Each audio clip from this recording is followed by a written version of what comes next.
குருவே சரணம். நீங்கள் எந்த காரியத்தை துவக்கினாலும் அதில் தடைகள், முட்டுக்கட்டைகள் ஏற்பட்டு வளர்ச்சி காண முடியாமல் வாழ்க்கையில் தவிக்கின்றீர்களா? மேலும் சதய நட்சத்திரத்தில் பிறந்தவரா? அப்படியானால் இந்த காணொளி பதிவை அவசியம் தவறவிடாதீர்கள். இது உங்களுக்குத்தான்.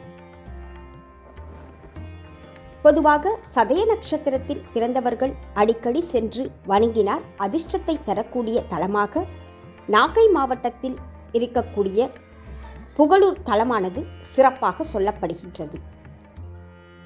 இதனை புன்னாக மனம் கமழும் பூம்புகழூர் என்று திருமறைகள் போற்றுகின்றன.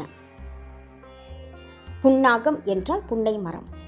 புராண காலத்தில் புன்னை மரங்கள் நிறைந்த காடாக இந்த தலம் இருந்தமையால் இதற்கு புன்னாக வனம் என்பது பெயர்.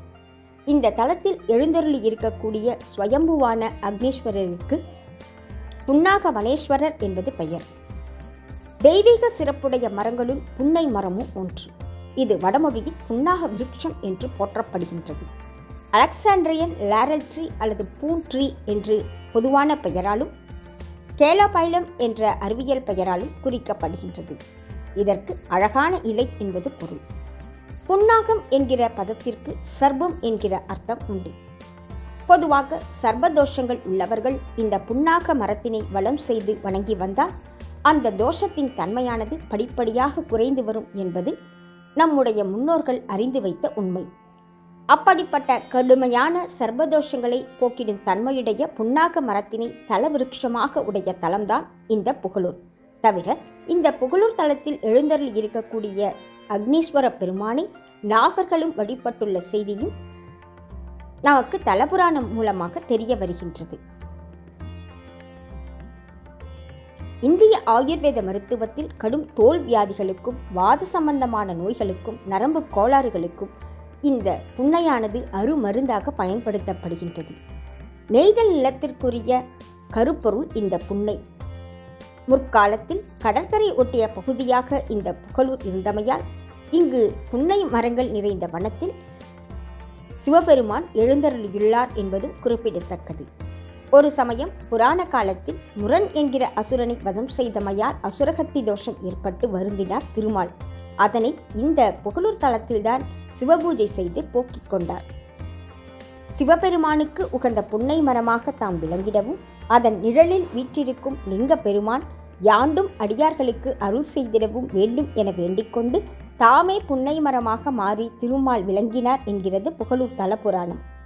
எனவே இந்த புன்னை மரத்தின் இலை, அரும்பு, துளிர், பூ, மொட்டு முதலானவற்றை ஒடித்தோ அல்லது கிள்ளியோ சேதம் செய்வது கிடையாது. அப்படி செய்பவரை விட்டு திருமகள் நீங்கிவிடுவாள் என்பது தொன்று தொட்ட ஐதீகமாக இருக்கின்றது. பொதுவாக நாட்டுப்புறங்களில் புன்னை மரக்கிளைகளை ஒடித்து விறகாக எரிப்பது கிடையாது என்கிற நம்பிக்கையும் இங்கு சிந்திக்கத்தக்கது. இந்த புகழூர் தலத்தில் உள்ள புன்னாக மரத்தின் கீழே தினமும் அந்தி சந்தி என இரு வேளைகளிலும் பஞ்சாட்சர மந்திரத்தினை 1008 வீதம் உருவேற்றி மூலவரான அக்னீஸ்வர பெருமானை அபிஷேக ஆராதனை செய்து வழிபடுபவருக்கு இம்மையிலும் மறுமையிலும் கிடைத்திடும் அதீத பலன்கள் சொல்லி மாளாதன.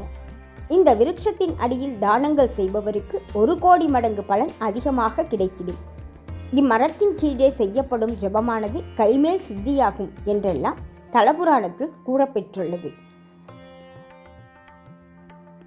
இத்தனை சிறப்புகளுக்கு ஏற்ப புகழூர் தலத்தில் உள்ள புராண சிறப்பு பெற்ற இந்த புன்னை மரமானது காப்பிடப்பட்டு பாதுகாக்க பெறுவதும் சிறப்பு. சுற்றிலும் நாகர் கற்றெருமேனிகள் பதிக்கப்பெற்றுள்ளன. இந்த புன்னை மரம் மற்றும் கல் நாகர்கள் ஆகியோர்களை ஒரு சேர வலம் செய்து வணங்கிடுபவருக்கு எப்பேற்பட்ட கடுமையான சர்ப்பதோஷங்களும் தீர்ந்துவிடும் என்பது பலன். சர்ப்பதோஷங்களினால் உண்டாகும் கொடிய விளைவுகளான திருமணம் மற்றும் புத்திர பிராப்தியில் தடைகள் முதலியன இந்த புன்னாக மரத்தின் வழிபாட்டினால் தீர்ந்துவிடும் என்பதும் உறுதி. அது மட்டுமா, ஹரி மற்றும் ஹரன் இருவரின் அனுகிரகமும் ஒரு சேர கிடைத்திடுவதும் உறுதி.